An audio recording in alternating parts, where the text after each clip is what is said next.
first of all, please join me once again in thanking the organizers for all of their tireless efforts and all that they've been through to make this evening's event possible. And thank you to all of you, every single one of you, for what you do every day, for what Shali said is doing one thing for Iran. There are many people in this room tonight who have spent years, if not decades, working to promote a secular, democratic Iran.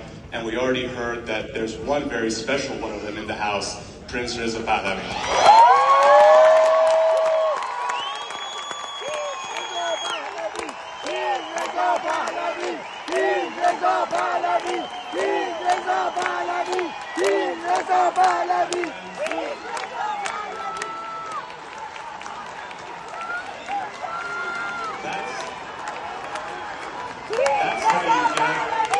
That's how you get an easy applause line in a speech. I'm honored to be with you all this evening. I'm honored to be with you this evening for an evening of joy and happiness. Because, my friends, too often our community, the Iranian-American community, can fall into a trap of sadness and cynicism.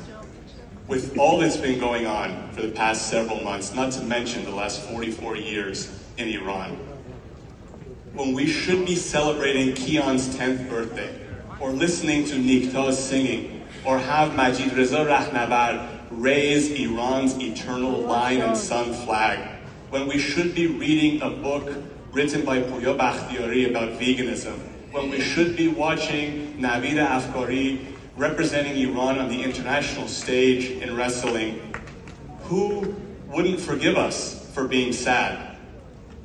When we see little girls poisoned, when we see young people blinded, when we see Iran's bravest lynched, and some appeasing leaders in the West want to send billions of dollars to the people blinding and lynching and killing those same Iranians, who couldn't forgive us for being cynical?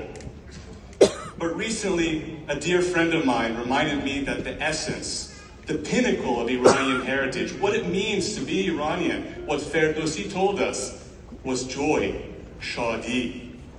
And in the fight, in this war between the Islamic Republic and Iran, we have to use our greatest weapon, our history, our culture, and the joy and hope that are so uniquely intertwined with it.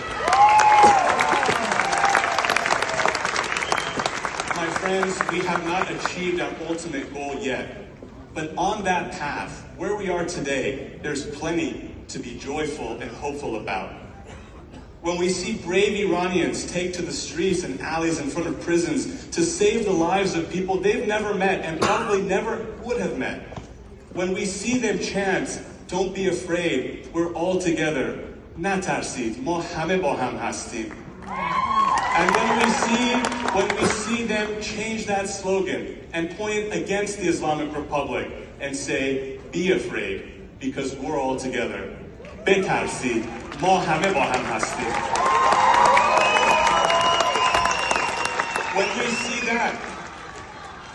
When we see that, how can we not be hopeful? When we see that our compatriots chant "My life for Iran, Janam Fadaye Iran," and they have inspired us, Iranian Americans in this country, to take action. When we see that policymakers and leaders in Washington no longer listen to the regime's lobbyists and Javad Zarif's friends in Washington, D.C. When they see that you, Iranian Americans, have gotten more than 100 bipartisan Republican and Democratic co-sponsors of the Massa Act, how can we not be joyful? Our work is far from done, but it requires us maintaining this hope, this joy, our guiding lights against this regime. I'm sure many of you have heard, "Ta Ingilis nemikhad, ta una nemikhan, Iran avaz nemishe." I say, until the people of Iran want it, and they do want it, and they're giving their lives for it. Now, you've defeated the regime's lobby in Washington, but now there's more left to do. Call your elected officials, tell them to support the Massa Act, and don't vote for politicians who support the Islamic Republic. And my last request, my friends, نترسید، نترسید، ما همه با هم هستیم. نترسید، نترسید، ما همه